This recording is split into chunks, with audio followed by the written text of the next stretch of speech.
Okay guys, make sure to like, comment, and subscribe. Now, fasten your seatbelts. Here we go. All right guys, I'm back and it's Sunday, August, where did that come from? I only wish it was August. It's December 8th and it is Sunday at 9:56 p.m. Eastern Time. All right, we are going to get into the Q-related news. There are no Q posts for tonight. And I also want to let you guys know, I know that some of you were concerned after what happened last night. My video was blocked in all countries from being seen because of copyright violation. That was a video that Q led us to, but the music behind it was copyrighted. So I got a copyright violation and my video was blocked in all countries. I did try to rectify it the YouTube way, which didn't work. So what I did was I cut it out myself and re-uploaded it, and that seemed to work for now. But it did raise concerns in me and several other people that all of a sudden couldn't view my video.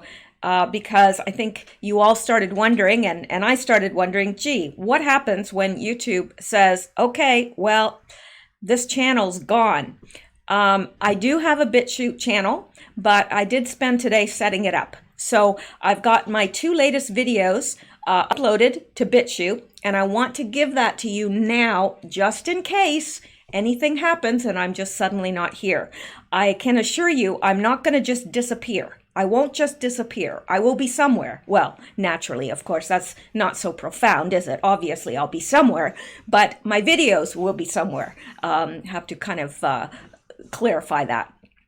And where they will be is on BitChute. So this is the address. I'm going to try to leave it pinned to the comments, but YouTube is getting very touchy, so I don't know if they'll leave it or they won't. So I want to make sure that I give it to you guys. Now, it is www.bitchute.com, www.bitchute.com/channel/Deception Bites. So that is my channel there, Deception Bites. I have uploaded my 2 latest videos and I'm working on getting the others uploaded.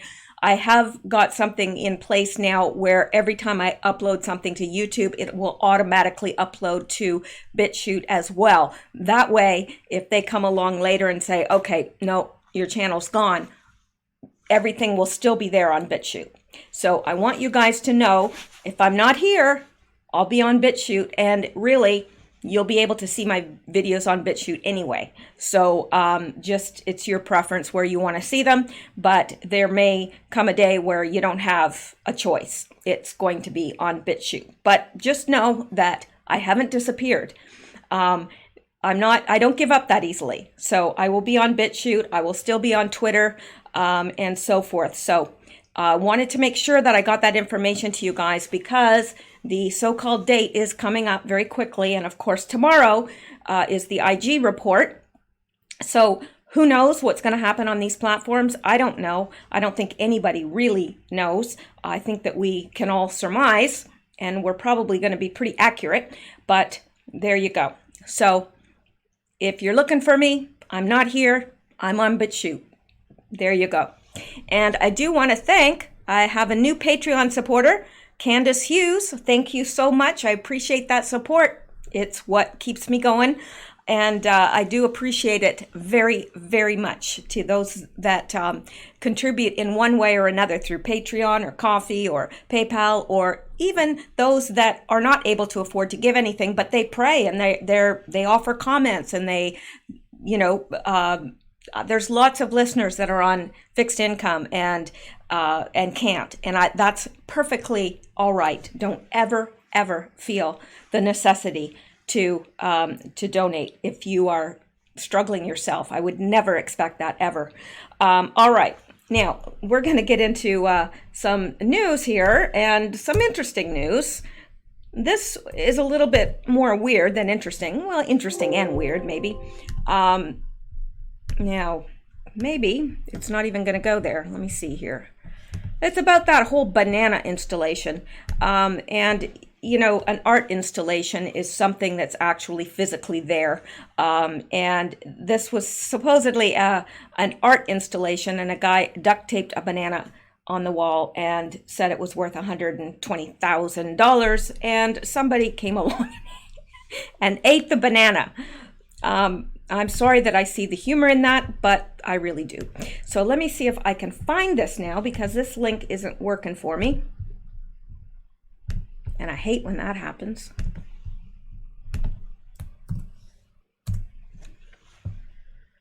Yes, this must be it. Zero hedge. Is this it? No, it isn't. Let's go this. Try this one. Okay, see you after jail, guys. Art world stunned after man eats $120,000 banana duct taped to wall. Well, who is the crazy one? The one that duct taped the banana to the wall, or the guy that ate the banana? Look, you duct tape a banana to the wall, and if I'm hungry, I'm going to grab that banana down and eat it. $120,000 for a banana? I mean, like, are you kidding me? No, it wasn't gold filled. Nothing like that. Let them eat duct tape bananas. The U.S. Federal Reserve, probably. On Friday, we reported on the latest bizarre milestone in the art world when a banana duct taped to a wall sold for $120,000 at that excess liquidity conclave of ultra-rich and other wannabe posers known Art Basel, Miami Beach. Worse, a second banana duct taped to a wall also sold for $120,000. Yet, even worse than that, a third banana duct taped to a wall is expected to sell for $150,000, and so on. I'm in the wrong business. I should get a roll of duct tape and some bananas. I could be rich. It's finding the people that are stupid enough to pay that much for a banana. And what happens after it's been duct taped to the wall for a long time? It turns brown and squishy, and eventually it slips out of the duct tape because of decomposition. Then on Saturday at around 1:45, the art world was shocked when a random man, allegedly a performance artist, ate said duct tape banana that sold earlier this week for $120,000. New York-based performance artist David Datuna ate the banana early on Saturday afternoon in front of a stunned convention full of art lovers, most of whom had no idea whether they were witnessing even more art of just some clueless rando eating the world's most discussed art exhibit, the gallery told Miami Herald. So Periton Gallery spokesman Lucien Terrace told the Herald that Datuna did not destroy that artwork because the banana is the idea, or as Magritte would say, whatever.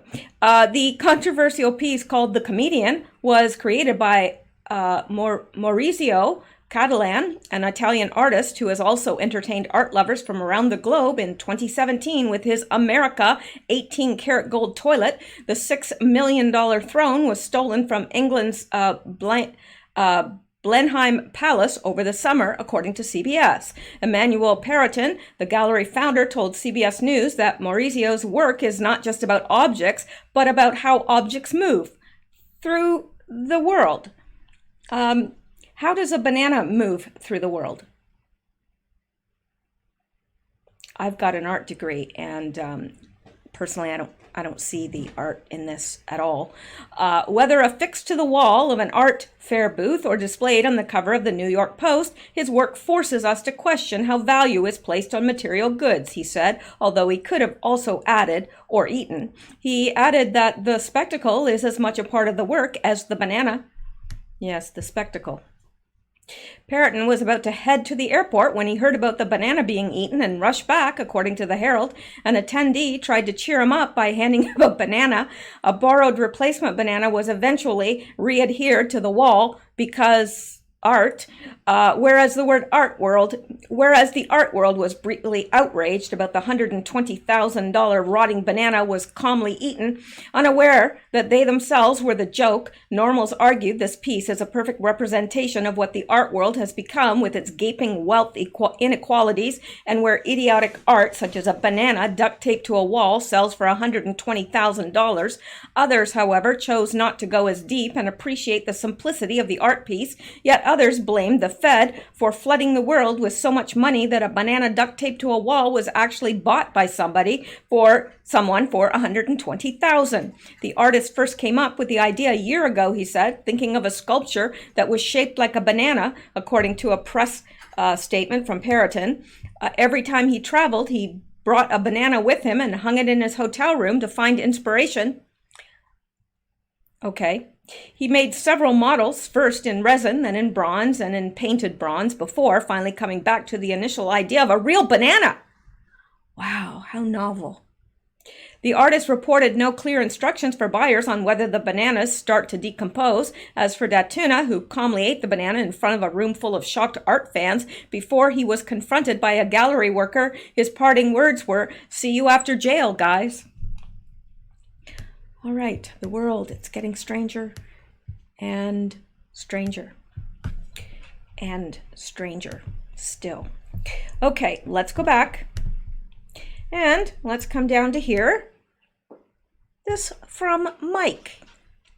If the phone records don't match, is it possible that Representative Adam Schiff altered or even completely manufactured the ones he released? And this is in response to Charlie Kirk, who stated, Devin Nunes is claiming Adam Schiff's released phone records don't match his office's phone records. Oh, there's a shock. You mean he lied? You mean he made stuff up? No, not Adam Schiff. The White House and Rudy Giuliani are disputing Schiff's phone records as well. Democrats are trying to impeach President Trump on false records. Return tweet if you're sick of this hoax. Well, I am sick of this hoax, but I don't return tweet just because somebody asked me to, because that's the way I am. Okay, now let's look at this. This is a little shocking to me. Ruth Bader Ginsburg turns on Democrats in shocking move. And they're right, it is a shocking move. This is from yesterday, so not as new news as some of the news we have today, but it's not old news. It's just slightly deteriorating news. All right, so let's look at this. On Friday, Supreme Court Justice Ruth Bader Ginsburg agreed to put a hold on the Democrats' efforts to obtain President Donald Trump's financial records. This decision by Ginsburg came after the president asked the court to temporarily block subpoenas for his tax records. The application, according to CNBC, was submitted to Justice Ruth Bader Ginsburg because she is assigned to the Second Circuit. Ginsburg wrote, upon consideration of the application of the counsel for the applicants, it is ordered that the mandate of the United States Supreme Court of Appeals for the Second Circuit, case number 19-1540, issued December 3rd, 2019, is hereby recalled and stayed until 5 p.m. on December 13th, 2019. It is further ordered that a response be filed on or before December 11th by 11 a.m. Politico reported Trump-related requests are piling up at the Supreme Court, and the outcome could set precedent on significant questions related to separation of power issues and whether a president is immune from state-based criminal investigations while in office. Trump's lawyers asked the High Court to put a hold on a December 3rd ruling by Manhattan-based Second U.S. Circuit Court of Appeals, directing the two banks to comply with April subpoenas by House of Representatives Financial Services Committee and Intelligence Committee for the financial records. CNBC also noted the material sought by the committees includes records of accounts, transactions, and investments linked to Trump, his three oldest children, their immediate family members, and several Trump Organization entities. This news comes as Speaker of of the House, Nancy Pelosi, announced that she would be going forward with the ongoing impeachment inquiry, encouraging members of the House to vote to impeach President Trump. Our democracy is what's at stake. The president leaves us no choice but to act because he's trying to corrupt, once again, the election for his own benefit. What does she mean by once again? I'd like to know what Pelosi means by that, because the exact opposite was proven by the whole Russian hoax. But that doesn't matter to Pelosi. Doesn't matter. Doesn't matter if it's true or not. She doesn't care. Pelosi said, also noting that President Trump's actions are in defiance of the vision of his oath of office. What is that supposed to mean, Pelosi? She doesn't even know. Sadly, but with confidence and humility, with allegiance to our founders and a heart full of love for America today, I'm asking our chairman to proceed with articles of impeachment, Pelosi said, obviously pretending to be sad. Yeah, she's not sad. Well, she is sad. She's very, very sad, but not in this way. I commend our committee chairs and our members for their somber approach to actions, which I wish the president had not made necessary. Yes, it's all President Trump's fault, isn't it? Everything. Yes. Even stuff that isn't his fault, it's his fault too. Yes. The president clearly seems to be unworried, considering he is encouraging the vote. Well, yeah, why would he worry?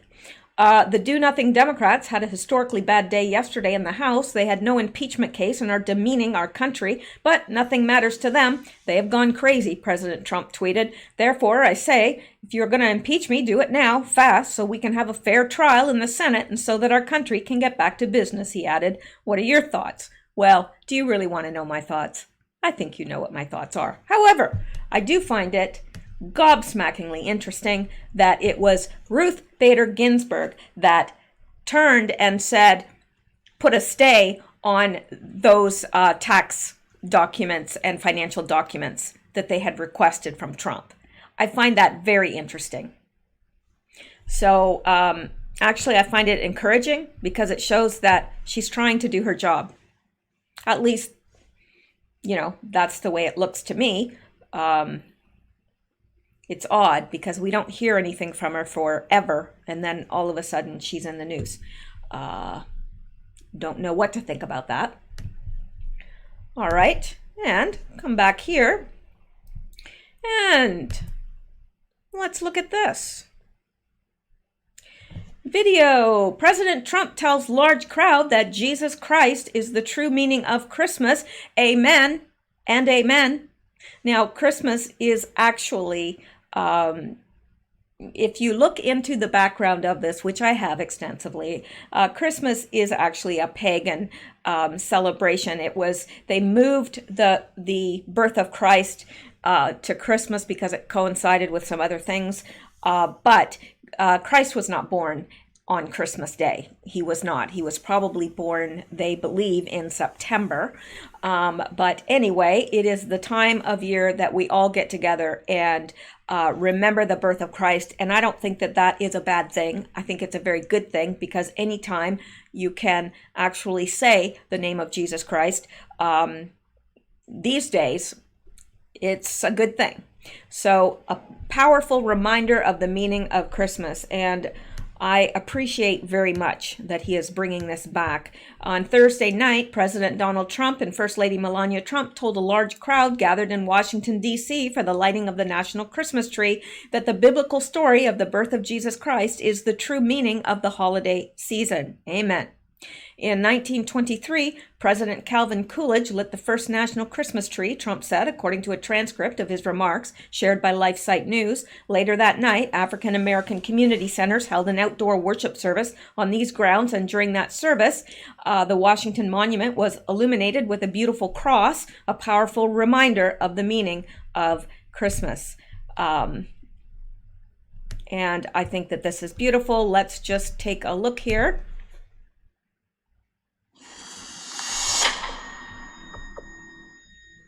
Thank you very much, Secretary Bernhardt. We also have with us some very special people, Congressman Jim Jordan, Congressman Mark Meadows, and Representative John Ratcliffe.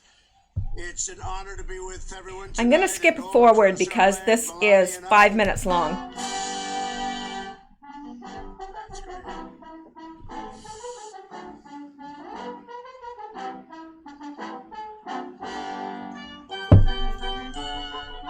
I just realized that if I play this, I'm going to get a copyright violation. So I do upload all of my stuff to, like my notes, to Patreon, so it's available there, but I better not play that or I'm going to go through everything that I went through last night, and that I don't look forward to. As the president noted, the tradition of lighting a national Christmas tree began in 1923 when President Calvin Coolidge lit a 48-foot fir tree as a quartet from the U.S. Marine Band performed. According to the official ceremony website, this year's 30-foot evergreen tree is located in the northeast quadrant of the ellipse near the White House and decorated 450 White Star ornaments and over 50,000 lights. The tradition, Trump also, I don't know, that's just kind of out there, the tradition. Trump tells nativity story, and he also thanked the Salvation Army. So, and it says, Trump added, at Christmas, we remember this eternal truth. Every person is a beloved child of God. As one grateful nation, we praise the joy of family, the blessings of freedom, and the miracle of Christmas. On behalf of Melania and our entire family, Merry Christmas and God bless you all, Trump concluded. I think that is wonderful. Absolutely wonderful. And some of you may not be believers and may disagree with that, but I think that it goes back to our founding and, you know, the principles that we've always held sacred. And, you know, in recent years, they have been slipping away very quickly. So I don't know. I think that this is a wonderful thing. But if you disagree, let me know, because you know, you are more than welcome to disagree. And I don't, you know, I actually don't like everybody to think the exact same way, because that's not interesting. It's nice to have people that have opinions and other viewpoints, and, you know, we learn from each other. All right, now, this, I'm going to, that is old. So let's look at this. Now, remember when Q said, follow the Y head? And double meaning on the ready, Huber Hammer Q is saying, was this a double meaning when Q said, follow the Y head? Well, I'm beginning to wonder. I think perhaps it was. And it says, a higher loyalty, Y, family proud, Q. Is Q inferring that James Comey is a double agent also? Now, where's he getting this from? Well, we're going to look at this. Look at this. Q's message to traitor James Comey. This was from the 16th of November, 2019. The harvest crop has been prepared and soon will be delivered to the public for consumption.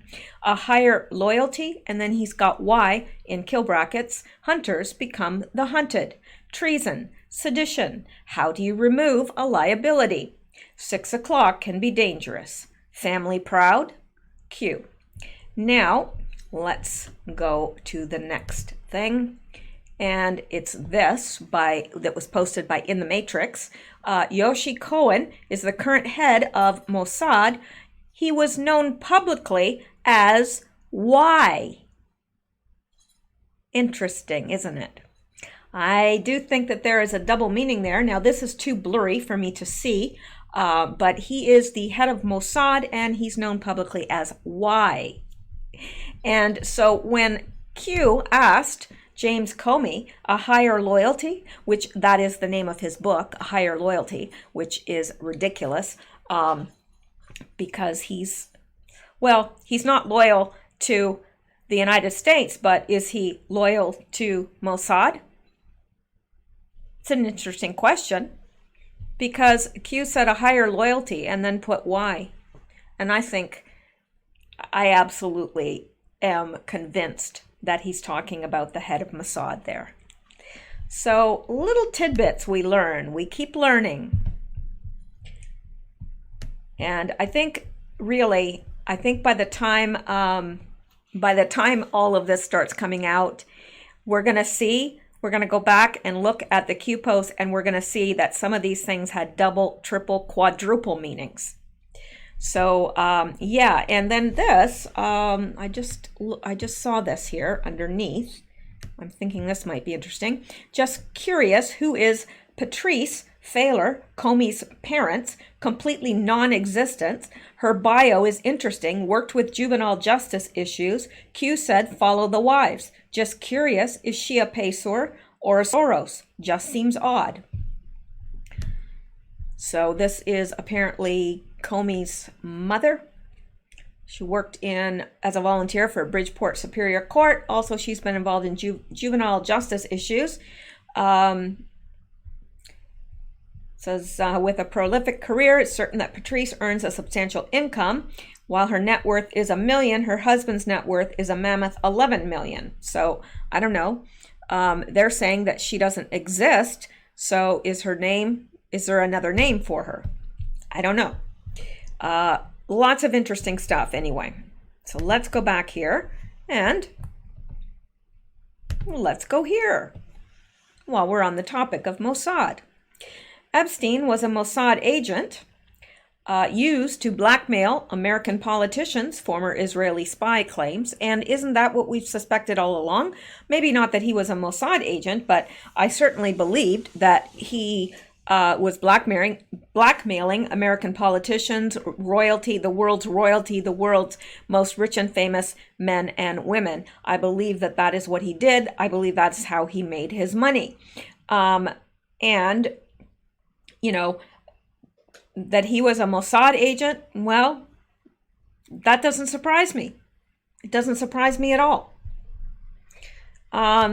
Jeffrey Epstein was a Mossad asset who was used by Israeli intelligence to blackmail American politicians, according to a former Israeli spy. Ari Ben Manash, a former Israeli spy and alleged handler of Robert Maxwell, told the authors of a new book, Epstein, Dead Men Tell No Tales, that Epstein ran a complex intelligence operation at the behest of Mossad. Believing that Epstein planned to marry his daughter, Maxwell introduced him and Ghislaine Maxwell to Ben Manash Mossad Circle. Maxwell sort of started liking him, and my theory is that Maxwell felt this guy is going for my daughter. Ben Manash said he felt that he could bless him with some work and help him out in a paternal way. Israeli intelligence bosses gave the green light, and Epstein then became a Mossad asset. They were agents of the Israeli intelligence services, said Ben Manash. When it became clear that Epstein wasn't very competent at doing much else, his primary role became blackmailing American and other political figures. Mr. Epstein was the simplest idiot who was going around providing girls to all kinds of politicians in the United States, said Ben Manash. Effing around is not a crime. It could be embarrassing, but it's not a crime. But effing a 14-year-old girl is a crime, and he was taking photos of politicians effing 14-year-old girls. If you want to get it straight, they would just blackmail people. They would just blackmail people like that. There's also a Mossad connection to a different kind of sex offender, Harvey Weinstein. Weinstein reportedly hired ex-Mossad agents to suppress allegations against him, working for an Israeli firm called Black Cube. Those agents pressured witnesses and tried to intimidate journalist Ronan Farrow in order to bury the truth about Weinstein's activities. So, very interesting. Not surprising, but interesting. And let's go back now, because we can. Now, another reason to love our president, as if there's not enough. Ortez, Trump, America hit major milestone for the first time in 70 years. And what is that milestone, you ask? Well, I thought you would. That's why I'm providing the answer. Alfredo Ortez of Job Creators Network writes at foxbusiness.com to commemorate the September achievement of U.S. energy independence as measured by oil exports exceeding imports for the first time in 70 years. Yes. So this is the first time that exports have exceeded imports. for oil. Energy independence has been a priority for U.S. officials since the 1973 oil crisis, and rightly so. According to the new government statistics, September marked the first month U.S. exports of crude oil and petroleum products surpassed imports since the government began recording the data in 1949. In short, the U.S. is energy independent for the first time in 70 years, overturning decades of geopolitical status quo dependent on the oil market. Oh yes, but let's impeach him. Not because he did anything wrong, but because we think his motives were wrong. Unbelievable. This man has done so much for America and the world, really. This is a big milestone, and one the Trump administration should be proud to usher across the finish line. But how did we get here? The same approach America has capitalized on since our founding, free market innovation. With looming fears of domestic oil shortages, U.S. companies began experimenting with new techniques to extract the resources from right under our feet. The result has been the shale revolution and an oil boom in the U.S. So there you go. That is something for Trump to be very, very proud of, but they will never give him even a moment, of kudos. They won't. As far as they're concerned, nothing he does is right. Nothing. But what would have happened if Obama had that achievement? Gee, I bet things would be different then. All right. Now let's go on because there's more to get to. There's always more to get to. Now, this from Tom Fitton. Judicial Watch on Friday filed an opens record request with Schiff for the subpoena he used to secretly obtain phone records on Donald Trump's lawyer and other innocent Americans. And yes, a lawsuit for these records on Schiff's spy op against President Trump is possible. We owe a lot to Tom Fitton, really, because he is doing amazing work. And really, a lot of the information that we have, we wouldn't have if it weren't for Tom Fitton. He is doing a bang-up, superb job. So this is good news, very good news, because we want those phone records, absolutely, to compare them to what Schiff has produced, which Nunes and others are saying don't match his phone records at all. And why did he need them? How did he get them? Who signed off on them? Well, that would have been Director Wray. Why? Why would Director Wray sign off on a request like that? I would like to know. Because remember, Q used to say rays of light? Well, I don't know. I'm not so sure. I guess time will tell, because this is one mixed up mess. I'll tell you that much. And really, we think we know who we can trust, but I thought Lindsey Graham was going to be like, way, way, way on our side. That doesn't seem to be happening, does it? All right. Now, let's look at this, shall we? Well, of course we shall. And I think I'm going to split this up into two, actually. So I may stop shortly and get this uploaded. Representative Biggs rips Pelosi impeachment announcement. She is flat out not telling the truth. Well, there's a surprise. What? Pelosi lies? No, not Pelosi. All right. There she is. Miss Lubrack, that's what she was. What was that, 1958 or something? She was Miss Lubrack. Like whatever floats your boat, but... Okay. Representative Andy Biggs said on Thursday that House Speaker Nancy Pelosi's call for articles of impeachment against President Trump is a political move that is based upon weak evidence and contested facts. Turley said yesterday that he's exactly right. There is no evidence here. So when she says the facts are not contested, she is flat out not telling the truth, Biggs told America's Newsroom. Pelosi's announcement on Thursday comes after a heated House Judiciary Committee hearing Wednesday featuring 4 law professors, most of them Democrat-invited witnesses, who presented arguments for impeachment. The president's actions have seriously violated the Constitution, she said, claiming Americans' democracy is at stake. She said the president leaves us no choice but to act because he's trying to corrupt, once again, the election for his own benefit.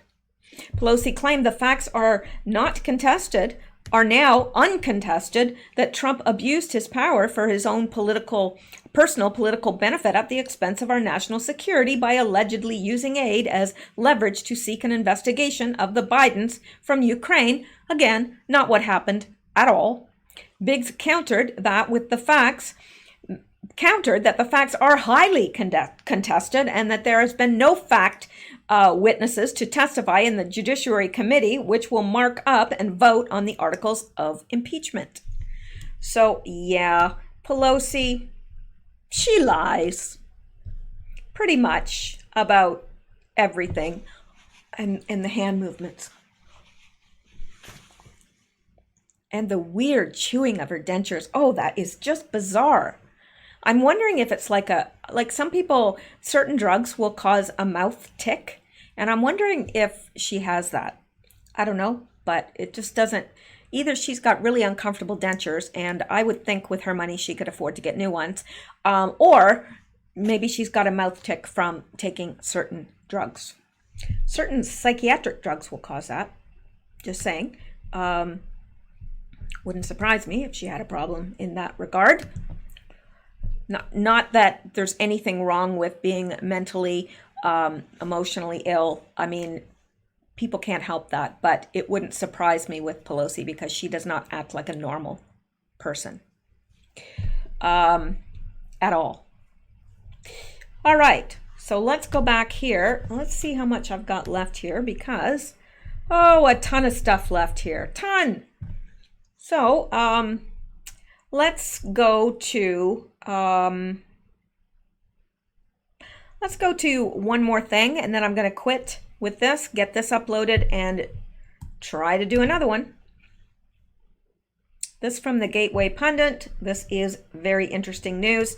Bill Barr indicts 8, including Mueller's top witness for funneling millions in foreign donations to Adam Schiff, Hillary Clinton, and top Senate Democrats. This is from December the 8th.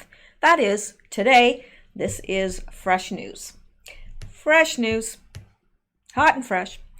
The liberal media is covering this up. No.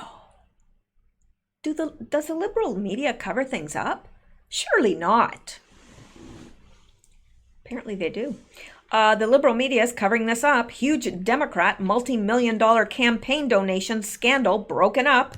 On Friday, the Gateway Pundit reported on the news that Democrat operative and Robert Mueller chief witness George Nader was indicted for his involvement in illegal campaign contributions from foreign entities to the Hillary campaign in 2016.